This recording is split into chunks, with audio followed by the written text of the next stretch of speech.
Nation, back with Dr. Barb from IATAM, the asset management trade group that has grown to a very large organization. Again, as you approach your 20th anniversary, congratulations for starting, owning, and operating a group that, what did you say, 90,000 individuals in your registry?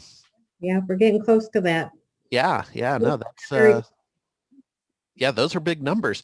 So, hey, quickly, you have the ACE event coming up online May 19th and 20th. What is the ACE event? So the ACE event is our premier event every year. We do one in the U.S., we do one in Europe, and we do one in Asia. Right now, we're doing them virtually. Yeah. For obvious reasons. But it's an event like no other. When we started them, we wanted to make them unique. It's all educational. We have people come to them every year, kind of like a homecoming, and they walk away with these nuggets of information that they could take back and use right away.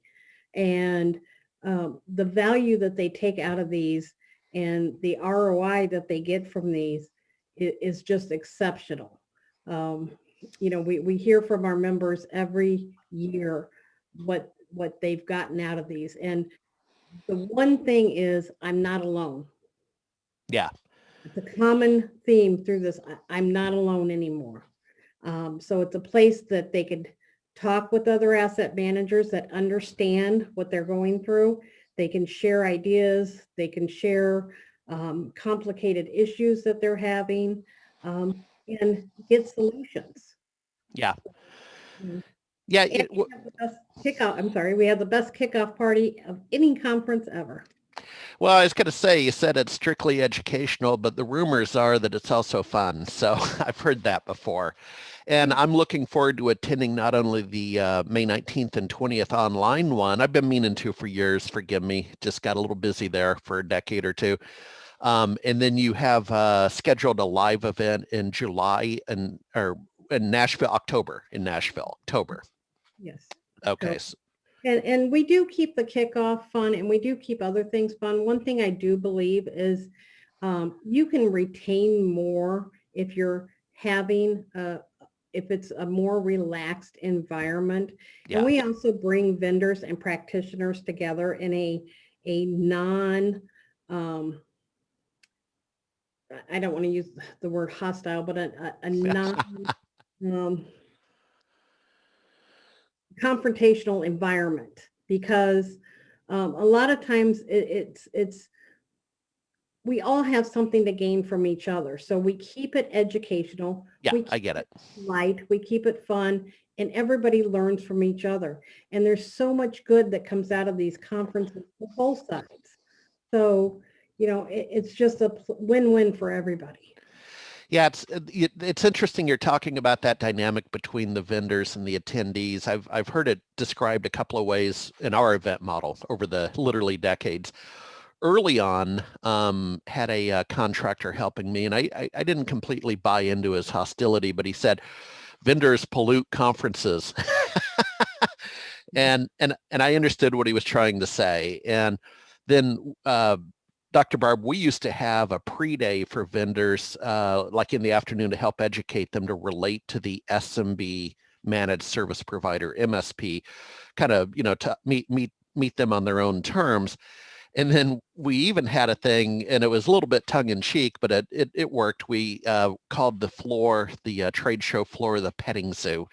So the vendors were like little animals in cages in a zoo, and you could go around and pet them and talk to them. So we've done what we can. I'm going to end on this. You hit on something that's pretty important, and it's in my area of coverage on, in the pandemic, the remote work that basically everybody's doing, and the isolation factor. So I've researched this. I've done a number of blogs and some podcasts on remote work or work from home. But there is a real mental health issue that exists, and I don't mean to overplay that card, but when you say I'm not alone, that's on two fronts. Just as a professional, sometimes you feel isolated in your cubicle in normal times. Now that's probably squared now that you're working from home. Any thoughts on that?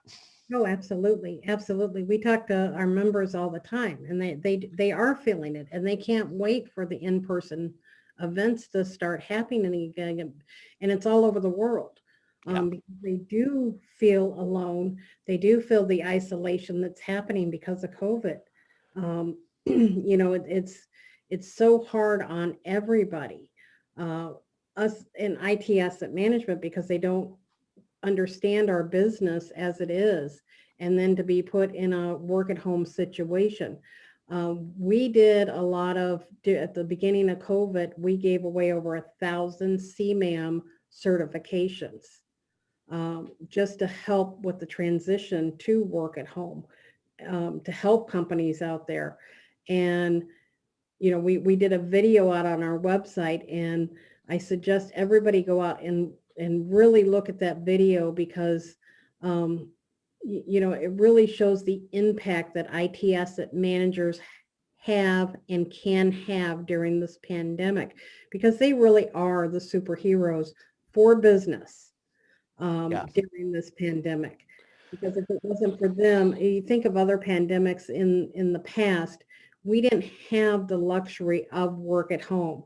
And that's the way we gotta turn our mentality to say, hey, this is a privilege. It's not a burden. It's a privilege that we could keep our business, we could keep our jobs.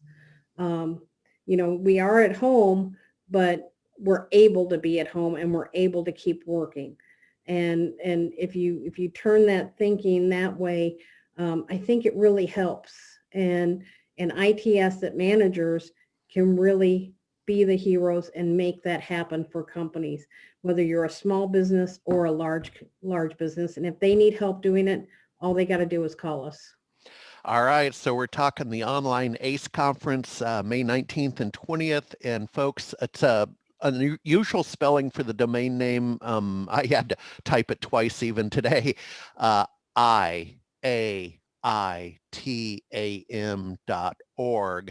IATAM. So, well, good luck, and we'll look forward to a report on how it went. Thank you. Look forward to talking to you soon.